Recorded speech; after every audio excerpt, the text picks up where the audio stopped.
Et d'abord ce chiffre, révélé par un sondage IFOP, 65% des Français seraient favorables au regroupement des deux Savoies en une région unique.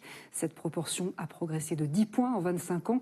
Elle démontre, selon les analystes, que la décentralisation n'est plus l'apanage des militants régionalistes. Marion Feutry, Maxime Kemener. Qu'il soit savoyard ou haut-savoyard, c'est une question qui divise. Faut-il regrouper les deux départements au sein d'une région Savoie unique? Non, je vois pas pourquoi on regrouperait. Non, pas une bonne idée, je pense pas. Savoie indépendant, ce serait génial, ouais. Vu le contexte actuel, avec les moyens qu'on a en Savoie, Haute-Savoie et les richesses qu'on a, ce serait top, ouais. Et puis on dit au revoir à la France. Moi je suis plus mitigée. Bon, je me dis par contre une région Savoie-Haute-Savoie, pourquoi pas? Ça pourrait être agréable, on aurait nos propres moyens, oui, pourquoi pas. Dans un sondage, 51% des habitants des deux départements se sont prononcés pour et 65% des Français.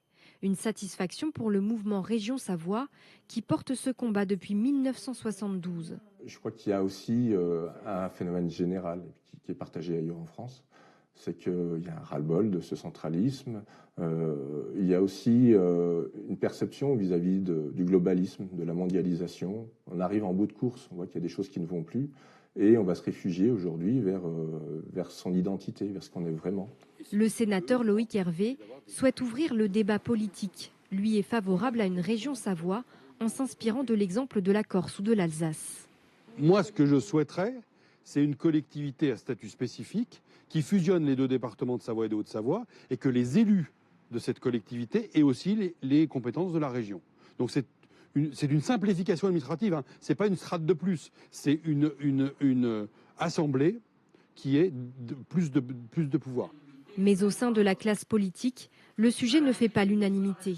Après 40 ans de coopération au sein d'une assemblée commune, la Haute-Savoie a fini par claquer la porte en 2022, signe qu'une fusion n'est pas encore à l'ordre du jour. En Haute-Savoie,